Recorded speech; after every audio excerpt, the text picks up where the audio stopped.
नमस्कार, मैं हूं राज और आप देख रहे हैं प्योर पॉलिटिक्स। तो नरेंद्र मोदी सरकार ने ये बड़ा स्पष्ट कर दिया है कि भाई ये जो कॉकरोच हैं, इनमें जो लोग भी हिंसा में विश्वास करते हैं और हिंसा का सहारा लिया इन लोगों ने, अब उनको दिल्ली पुलिस छोड़ने वाली नहीं है। और चाहे कोई भी, चाहे कितना भी बड़ा कोई भी शख्स क्यों ना हो, अगर ऐसे लोगों को बचाने की कोशिश करेंगे वो, तो भी दिल्ली पुलिस पे इसका कोई असर नहीं पड़ेगा। जी, मोदी सरकार ने यह बात भारत के लोकसभा में बड़ा ही सांकेतिक तरीके से कह दिया है। दरअसल आयशा घोष, आपको पता होगा, ये जो कम्युनिस्ट यंग लीडर हैं एआईएसए की, आयशा घोष, उनका पीछा करते हुए दिल्ली पुलिस सीपीएम के ऑफिस पहुंच गई। सीपीएम के ऑफिस पहुंच गई। वो तो सीपीएम के बहुत सारे लोग वहां पे आ गए तो पुलिस ने उनको छोड़ दिया, वरना आयशा घोष तो बिल्कुल बुरी फंस गई थी। उनकी गिरफ्तारी बिल्कुल तय थी। और सरकार की मंशा बड़ी स्पष्ट थी कि अगर आपको ऐसा लगता है कि आप हिंसा में अपने आप को इन्वॉल्व करेंगे, आप हिंसक गतिविधियों में शामिल होंगे और उसके बाद सीपीएम के ऑफिस में जाकर के अपने आप को छिपाने की कोशिश करेंगे, तो भी दिल्ली पुलिस आपका पीछा छोड़ने वाली नहीं है। यह तो गनीमत था कि आयशा घोष बच गई, लेकिन आप इनकी गुस्ताखी देखिए। आयशा घोष के ऊपर एक पुराने केस में अब आरोप है, पुलिस उनके पीछे पहुंच गई। अब सीपीएम वालों का यह कहना है, वामपंथियों का, कि इन सब का संबंध ये जो छात्र आंदोलन अभी हुआ नीट पेपर को लेकर के उससे है, क्योंकि आयशा उसमें भी इन्वॉल्व थी और पुलिस इसलिए उनको प्रताड़ित कर रही है। इनकी धृष्टता देखिए भाई। अगर आपके खिलाफ कोई केस है, चाहे आज का हो, 10 साल पुराना हो, कुछ भी हो, तो पुलिस को तो अधिकार है, आपको पकड़ेगी। आप जाइए, कोर्ट में जाइए, बेल लीजिए। वो आपको नहीं करना है। अपने आप को बचाने के लिए ऐसे कुतर्कों का सहारा लेना है। ये लोग इतने ढीठ हैं कि इस मुद्दे को उन्होंने लोकसभा में उठाया। बुधवार को इस मामले को लोकसभा में उठाया तो सरकार ने भी पलटवार किया। केंद्रीय मंत्री जेपी नड्डा ने कहा कि भाई इसमें कोई बड़ी चीज नहीं है, पुलिस पीछे गई थी तो गई थी, जाना ही चाहिए, क्योंकि नॉर्मल सिचुएशन है। उन्होंने कहा कि ऐसा होता है, नॉर्मल लॉ एंड ऑर्डर की सिचुएशन है और विपक्ष इसे जानबूझ करके इसका राजनीतिकरण कर रहा है, इसको सेंसेशनल बना रहा है। अब ये राज्यसभा में इस मुद्दे को जॉन बिटास ने उठाया था। सीपीएम के जॉन बिटास हैं, उन्होंने इस मुद्दे को उठाया और कहा कि भाई ये पार्टी ऑफिस में पुलिस की रेड हुई है। तो जेपी नड्डा ने कहा कि भाई इसमें क्या आश्चर्य की बात है।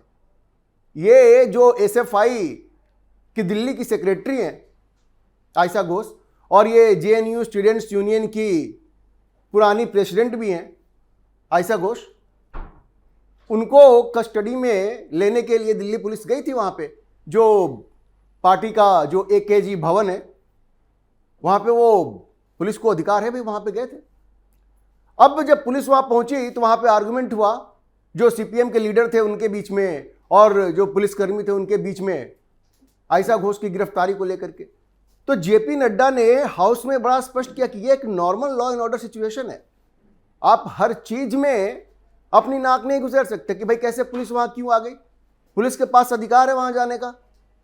देखिए, इससे सरकार की मंशा का पता चलता है। जो लोग ये कह रहे थे कि सरकार कमजोर पड़ गई है और इन आंदोलनकारियों और छात्रों के सामने घुटने टेक रही है, उनको ये समझना चाहिए कि सरकार बिल्कुल भी कमजोर नहीं पड़ी है। हाँ, ये जरूर है, देखिए 15 अगस्त आ रहा है और ये जंतर मंतर का जो लोकेशन है वो देखिए पार्लियामेंट से कितना करीब है। इनकी पूरी मंशा ये थी कि सड़कों पे छात्रों को गुमराह करके, और ये जो अपराधी तत्व वहां पे आकर के इन लोगों ने हिंसा करने की कोशिश की, ये सब कुछ सोची समझी साजिश का हिस्सा है। देखिए आज किस तरह से ये सौरभ दास और अभिजीत दीपके ये कह रहे हैं कि सुप्रीम कोर्ट ने ये जो कह दिया है कि जो ऐसे प्रदर्शनकारी थे जिनका क्रिमिनल बैकग्राउंड है उनको छोड़ने की जरूरत नहीं है, उनको तो सजा दिलाने की जरूरत है, उससे वो बिफरे हुए हैं। भाई आपको अपराधियों से क्या मोह है, क्या प्यार है आपको अपराधियों से?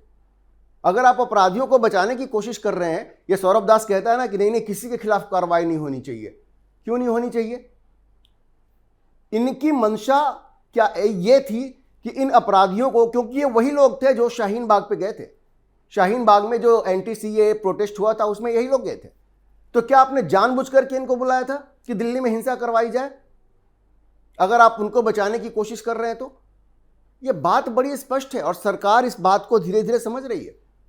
सरकार समझती है इस चीज को, धीरे धीरे क्या समझना है, क्योंकि दिल्ली की सड़कों पर हिंसा हो सकता था और चलिए 10-20% ही सही छात्र तो उसमें थे ही, इसलिए सरकार ने छात्रों की उन मांगों को मान लिया जिससे कि उनको जंतर मंतर पे बैठना ना पड़े, क्योंकि जब बल प्रयोग होता तो छात्रों को भी नुकसान उसमें पहुंचता है और ये जो हुड़दंगी तत्व थे वहां पे वो उसका और फायदा उठाते और विपक्ष तो कमर कस के तैयार बैठा ही है। तो ये एक बहुत ही रणनीतिक सोच थी जिसके तहत नरेंद्र मोदी ने और उनकी सरकार ने कहा कि भाई चलो ठीक है, धर्मेंद्र प्रधान का इस्तीफा हो भी जाए तो कोई फर्क नहीं पड़ता, प्रहलाद जोशी फिर से आ गए।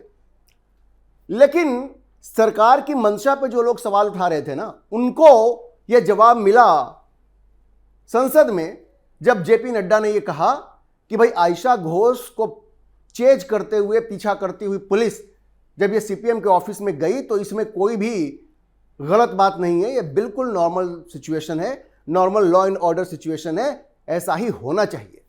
इससे खास करके नरेंद्र मोदी सरकार के उन समर्थकों को थोड़ी राहत मिलनी चाहिए जिनको ऐसा लगता है कि भाई सरकार ने तो घुटने टेक दिए। घुटने नहीं टेका है, ये कई बार स्ट्रेटजी होती है कि आपको 2 कदम पीछे हटना पड़ता है, तो सरकार इसी तरह से 2 कदम पीछे हटी है। अब देखिए जेपी नड्डा ने उदाहरण भी दिया कि भाई इमरजेंसी में क्या हुआ था। इमरजेंसी में उन्होंने बताया कि उनको तो खुद अरेस्ट किया गया था, कई बार अरेस्ट किया गया जब वो स्टूडेंट एक्टिविस्ट थे। उन्होंने कहा मैं खुद एक छात्र एक्टिविस्ट था और मुझे कई बार अरेस्ट किया गया है और कांग्रेस की सरकार हुआ करती थी उस वक्त, तो इसमें कोई नई चीज नहीं है।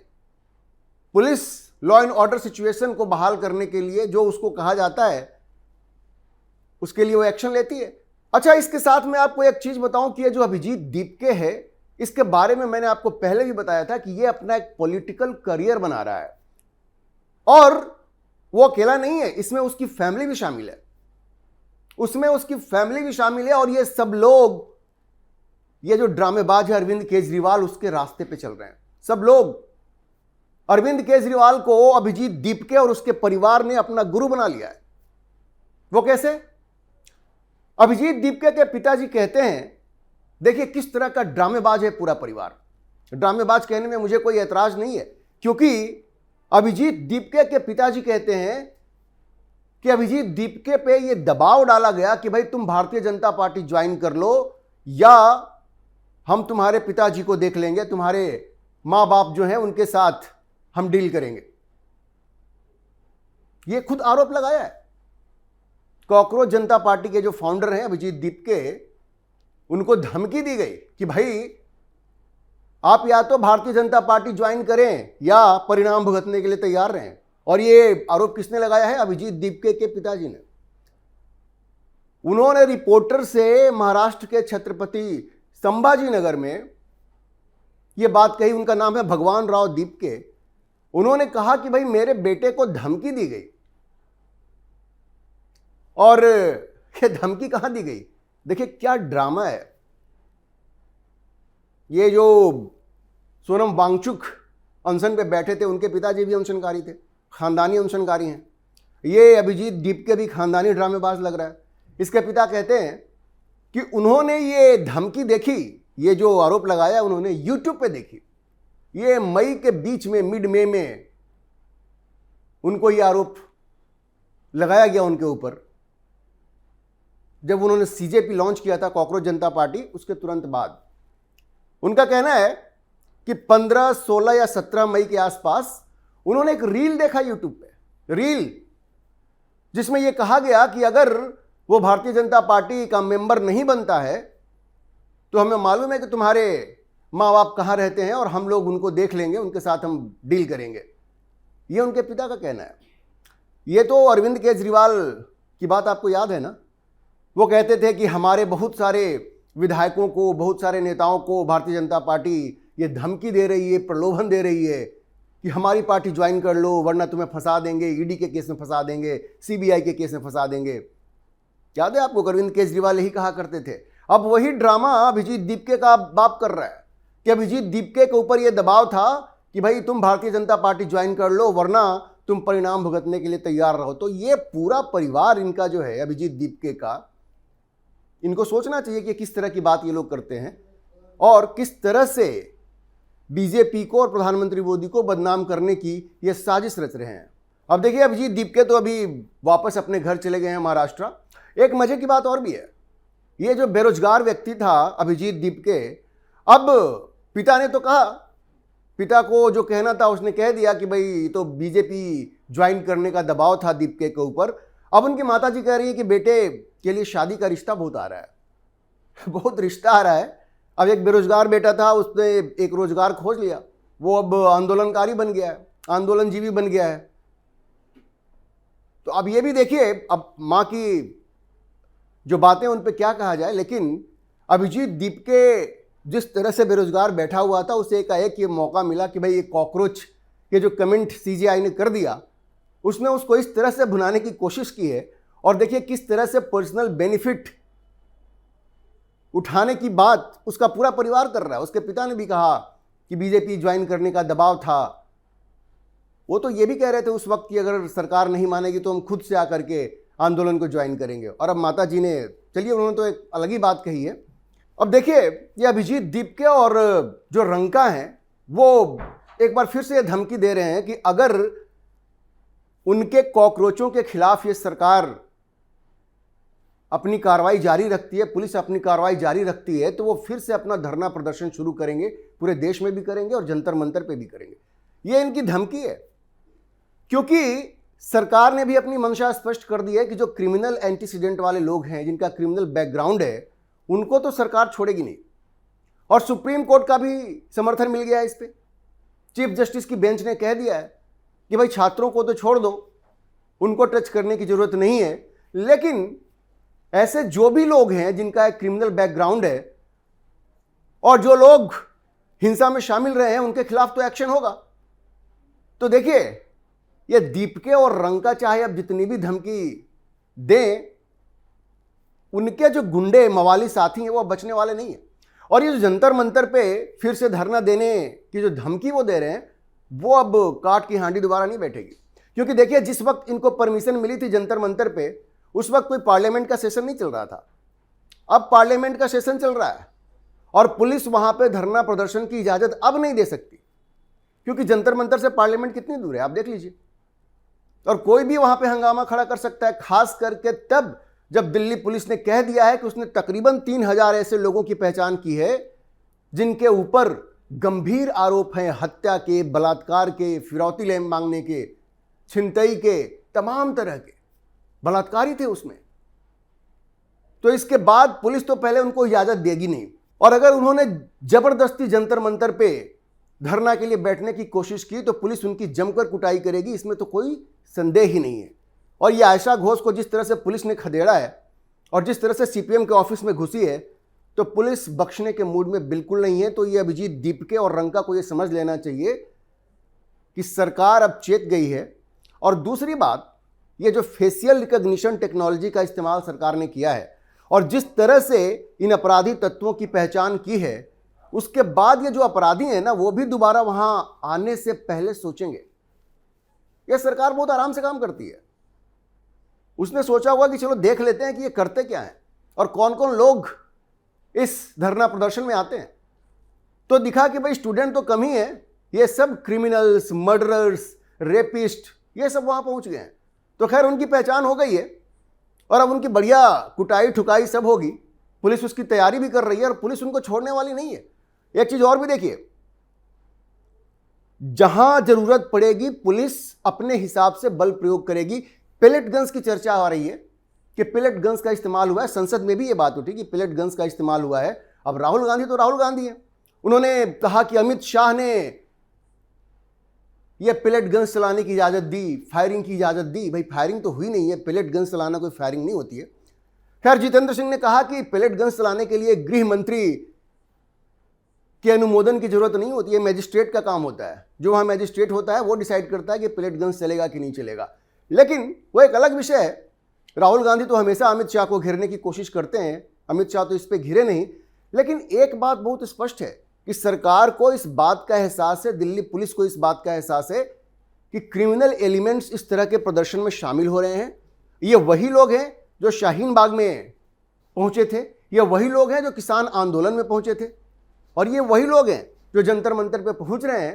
तो ऐसे में पुलिस अपनी तरफ से पूरी तरह से तैयार है और जरूरत पड़ने पे पेलेट गन्स का भी इस्तेमाल होगा, और उससे भी ज्यादा अगर बल प्रयोग की जरूरत पड़ी तो उसका भी इस्तेमाल किया जाएगा। तो ये जो गुंडा एलिमेंट्स है उनको समझ लेना चाहिए, और अभिजीत दीपके और आशुतोष रंका को भी ये समझ लेना चाहिए कि दोबारा अगर वो जंतर मंतर पर बैठने की कोशिश करते हैं तो इस बार उनकी ऐसी कुटाई होगी कि उनकी आने वाली पीढ़ी अभी इसको याद रखेगी। सरकार ने अपनी मंशा बड़ी स्पष्ट कर दी है, और संसद में जिस तरह से जेपी नड्डा ने बयान दिया और जितेंद्र सिंह ने बयान दिया, उससे बड़ा स्पष्ट है कि सरकार पीछे हटने के मूड में बिल्कुल नहीं है। संदेश बहुत क्लियर है कि मोदी सरकार से बेवजह का पंगा मत लो।